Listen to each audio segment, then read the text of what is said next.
वो रोटी के लिए जीता है। मैडम दीप शेखर ने कहा कितना बोलोगे, ये रोटी कब खाई जाएगी। मैं इसीलिए बोलने नहीं खड़ा होता हूँ क्योंकि दिल में बहुत दर्द है, और जब दर्द निकलेगा तो वो रुकता नहीं है। सुनने में अच्छा लग रहा है, बोलते जाइए आपके सम्मान में मैं बस 2 लाइनें और कहूंगा। तो आप सोचिए कि पानी के लिए आप नहीं करेंगे, क्यों? जबकि पानी मौलिक अधिकार है, violation of article 21 of Indian constitution है, जिसके लिए कहा जाता है कि आपातकाल में भी वो सस्पेंड नहीं हो सकता। But if you don't have पानी, आप ये कहते हैं एक बॉटल पानी 20 रुपए की लिया, लेकिन आप उस पानी के लिए लड़ना नहीं चाहते, but you want to say anything about e governance. जबकि जो आप पिलर के रूप में जनता खड़ी है वो उसके लिए न्यूट्रल है।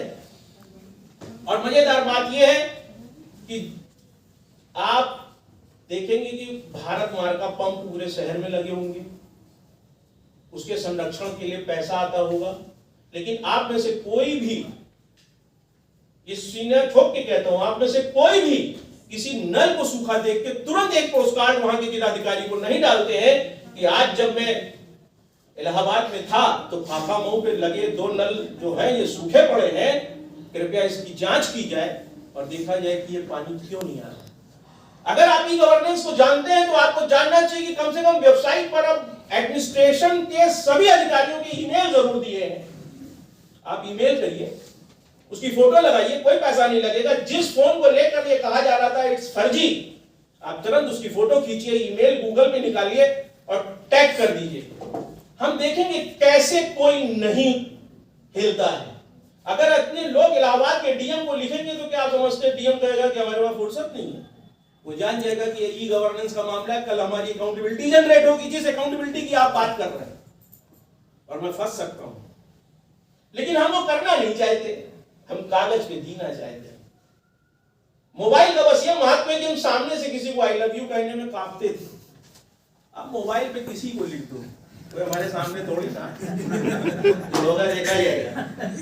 और 4 बार अगर उसने जवाब नहीं दिया इसका मतलब हाँ है, तो अब दूसरा मैसेज भेज दो। ये ई गवर्नेंस का फायदा हुआ इस देश को।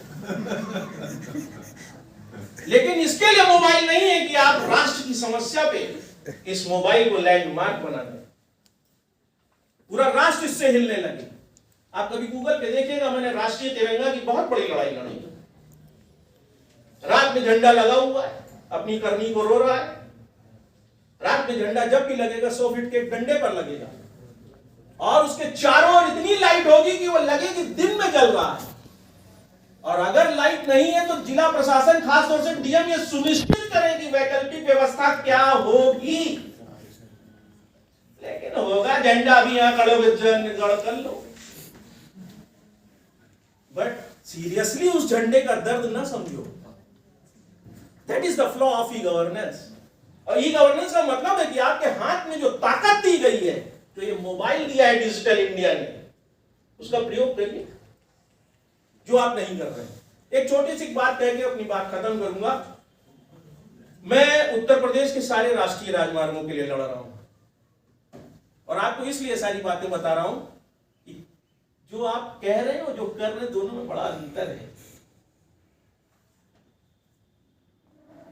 मैं अकेला जीवन में हूं क्योंकि मुझे लगता है अकेले आए थे, अकेले मरना है, तो मैंने दुकेले होने का कोई प्लान ही नहीं किया, तो इसलिए समय ही समय है। तो मैंने कुछ 1-2 राष्ट्रीय राजमार्ग की चौड़ाई और सरकार से पूछा कि मेरा ज्ञान वर्धन करो कि शहर से शहर को मिलने वाली सड़क की चौड़ाई कितनी होती है, शहर के अंदर से मोहल्ले से मिलने वाली सड़क की चौड़ाई कितनी होती है, सड़क से महानगर को जोड़ने वाली सड़क की चौड़ाई कितनी होती है, और राष्ट्रीय राजमार्ग की चौड़ाई कितनी होती है।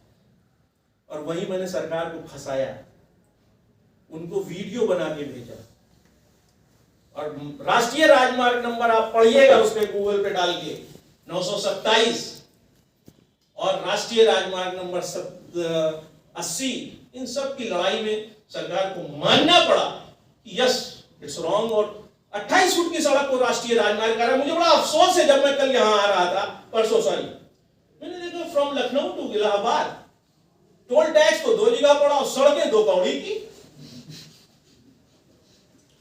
ये आप हिंदुस्तान में रह रहे हैं और इंडियन होने पर चूंकि फक्र करते हैं, तो आपको नहीं मालूम है कि जब एक बार साकर हचका लेता है तो हमारे स्पाइन पर कितना प्रेशर पड़ता है, और उस प्रेशर से हमको स्लिप डिस्क जैसी कितनी गंभीर समस्या होती है। Who will be responsible?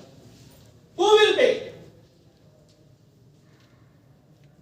If we are Indian and if we are living in democracy, who will be bothered about it? मैं क्यों ये समझूं कि सड़क का टैक्स भी मैं दूंगा और मैं अपने स्लिप डिस्क का इलाज भी कराऊंगा, क्योंकि आप नहीं लिख रहे हैं कि जिस सड़क से मैं गुजरा उसकी स्टैंडर्ड लेंथ नहीं थी। तभी तो ई गवर्नेंस आएगा कि बस इससे आ जाएगा कि thanks for giving me opportunity,